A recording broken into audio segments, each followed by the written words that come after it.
Hi guys! Welcome to my channel, and for today's video, gusto kong i-share itong aking bagong contact lens na nabili ulit sa EO. Ayan. Love your eyes.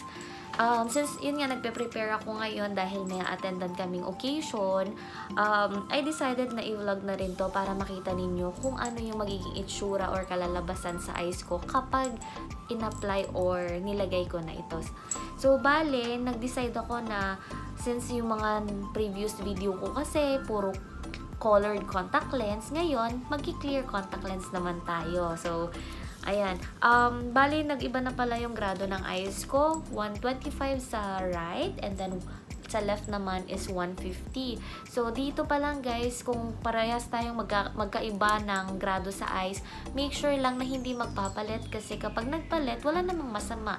Pero, yung effect nito is malabo at hindi ka komportable. Yun lang naman.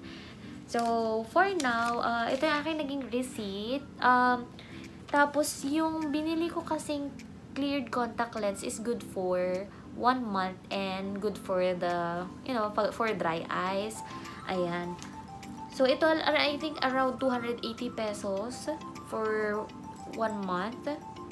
Ayan. So, ito po yung aking grado, 125 dito sa right, and then for the left eye, 150.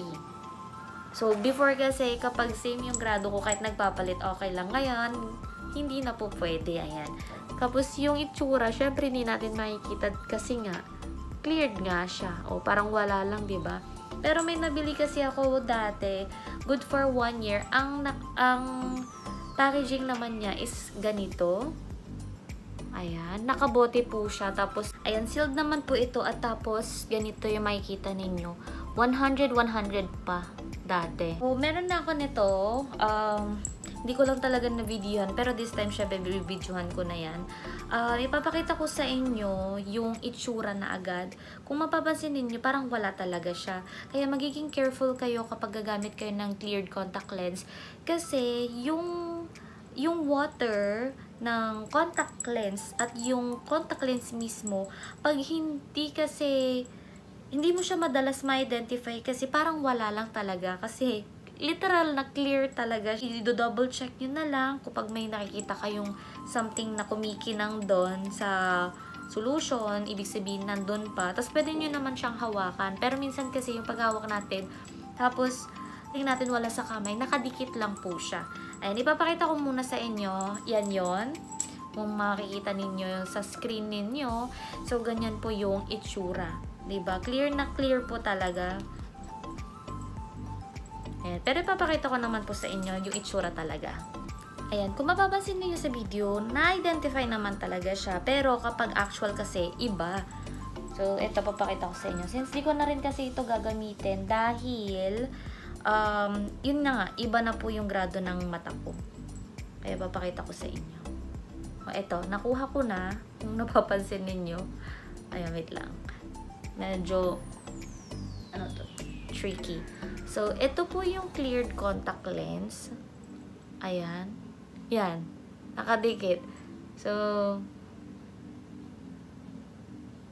ito po. Literal na clear. Yan. Ito kasi itatapon ko na rin dahil hindi ko na siya magagamit. And once again, good for, talaga to, 1 year sayang. Pero di ko naman kasi inaasahan na magbabago po pala yung grado ng eyes ko. Yan. Ganyan yung itsura ha. So, for now, bumili lang naman din ako ng panglinis ng contact lens para magkaroon ako ng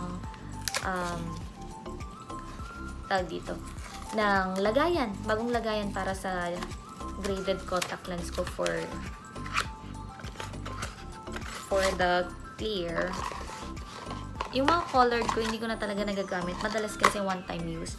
So, bakit si EO Flexwear yung lagi kong kinukuha? Kasi maganda po yung lagayan ng contact lens. Ayan, clear. So, itong gamit ko din, clear din. Para mas madali kong ma-identify yung contact lens ko, kung anong nakikita ko na kasi dito, kung clear, kung anong kulay and everything, and so and so forth.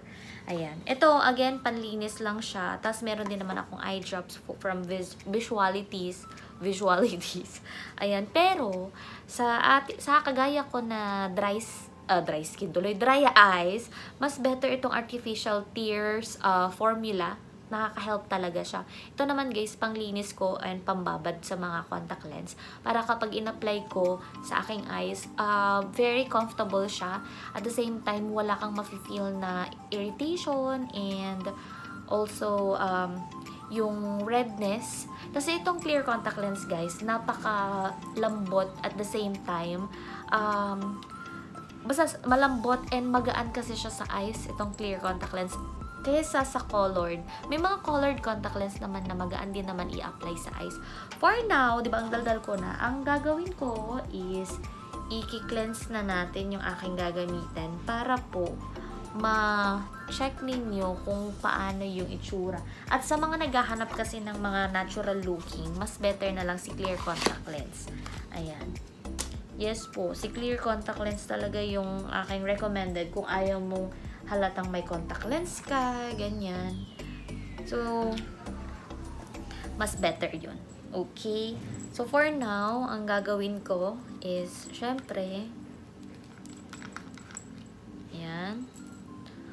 Tapos, bago kasi ina-apply sa eyes, ang bago kong routine is maglalagay muna ako ng solution dito. Tapos, ibababad ko yung bagong contact lens.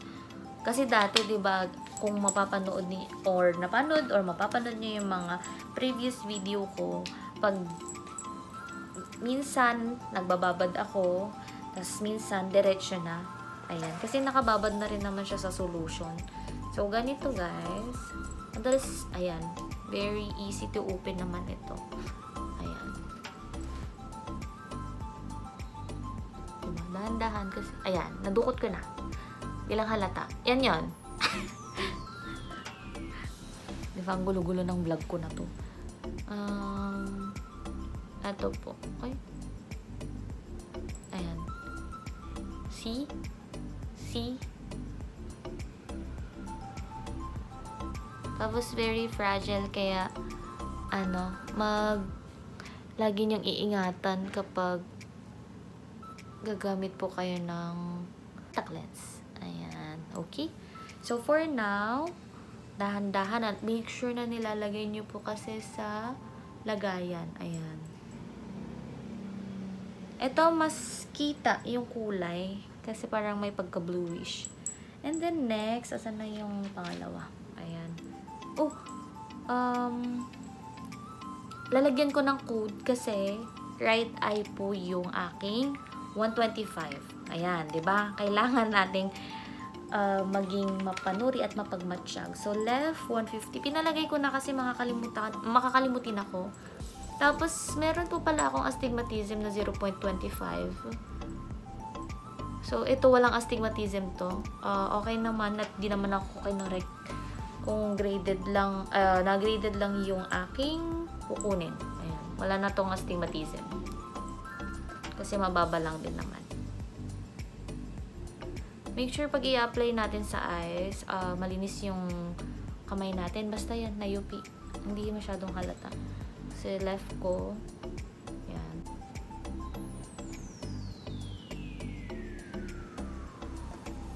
Yan. Ayan. Yung una pala, baliktad. Ay! Diba? Very stressful.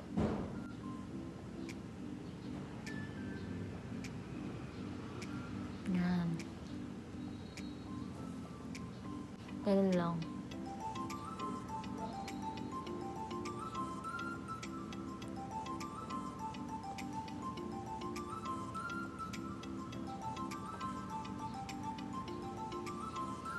Hala. Ayun guys, grabe yung kaba ko. Yun parang nakakabit. Hindi siya halata, to be honest. Ayun, oo. Oo, diba? Gusto mo ng natural looking lang talaga. So, ayan. Ramdam ko na. Kanina talaga kala ko nawala ako. Ayan. Super clear kasi siya. Tas ang hirap pa hanapin kapag Ayan, nakakabit na pala siya sa eyes ko. So, after nyan, naglalagay ako ng eye drops. Tapos, yeah, from EO pa rin to. Alam ko nasa 150 ata to. So, lalagyan ko lang siya ng, ayan, para hindi siya, ma-moisturize siya at the same time, hindi siya mag-dry. Ayan, diba? So, ayan, ganyan lang. So, final touch ko muna yung mukha ko para maging presentable sa, 'di ba, sa video. Hi guys, so this is my final look. Ayan, medyo taon na ulit. Parang wala naman nangyari, 'di ba? Ayan, pina-curl ko lang yung onting ano ko, ayan. So, ayan na guys, gamit ko na yung clear contact lens. Tas yan lang. So, thank you again guys for watching. If you have any question, just put your comment down below. Bye!